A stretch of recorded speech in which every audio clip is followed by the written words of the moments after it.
All right, let's talk about peptides. They are absolutely everywhere right now, in your skincare, in your supplements, and definitely in hair products that are promising the world.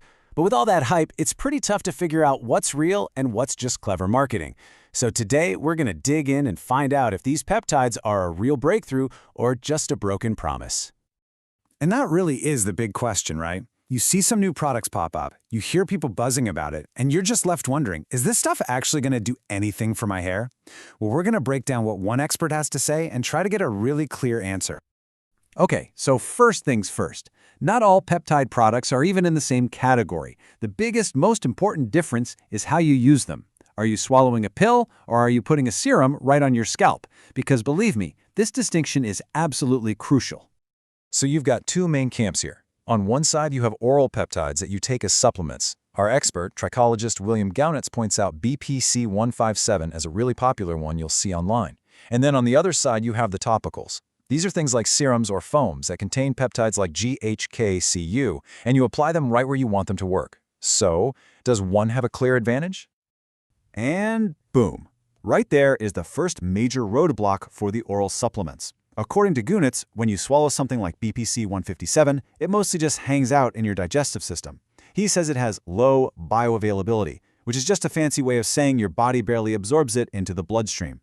And if it can't get into your blood, it's not going to get to your hair follicles. So, if the oral peptides are kind of a long shot, that leads us straight to the topical products. But hold on, it's not that simple. Just because you smear something on your scalp doesn't mean it's actually getting in and doing its job. This is where we have to look at the actual science of it all. You see, the key concept here is something called topical absorption. I mean, think about it. Your skin is basically a bodyguard. Its whole job is to keep stuff out. So for any of these hair serums to work, the active ingredients have to be sneaky enough to get past that bodyguard and get inside. For a lot of molecules, that's a huge, huge challenge. Which leads us to a really interesting question. We're told that some of these topical peptides, like the GHK-Cu we mentioned, can actually be absorbed. So what's their secret? Why do they get the VIP pass to get through the skin's defenses when so many others are left out in the cold? And the answer is surprisingly simple. It's not about the fancy scientific name or the price tag. It all comes down to one single, critical factor: how big the molecule is. Yep, that's it. When it comes to getting past your skin's defenses, size is everything. This brings us to the final and maybe the most important piece of the puzzle, what we're calling the small molecule secret. And honestly, once you get this, you'll be able to look at any product and have a much better idea of whether it even stands a chance. Okay, so here's the best way to think about it. Imagine your skin as a brick wall with tiny, tiny keyholes in it. A large peptide molecule, that's like trying to shove a basketball through one of those keyholes. It's just not going to happen. But a small peptide, like the example here, KPV, that's more like a single grain of sand. It can actually slip right through those openings and get to work on the other side. And just how small are we talking? Well, the expert gives the example of KPV, calling it a tripeptide. That little prefix, tri, just means it's made up of only 3 amino acids. 3, that's it. It's an incredibly tiny fragment, and that is precisely why it has a fighting chance of being absorbed when you put it on your skin. So let's put this all together. The expert's take is pretty clear. The peptides that actually show promise are the little guys, the small ones like GHK-Cu and KPV, that are applied topically.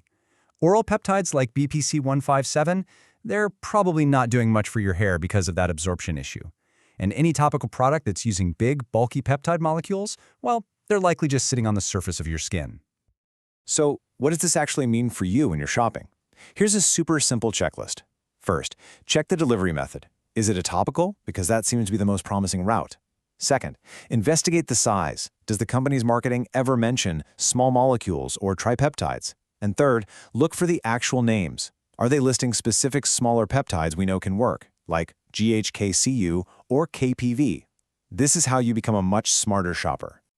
And that really brings us to the big takeaway here. In the complex world of biochemistry, sometimes size really does matter.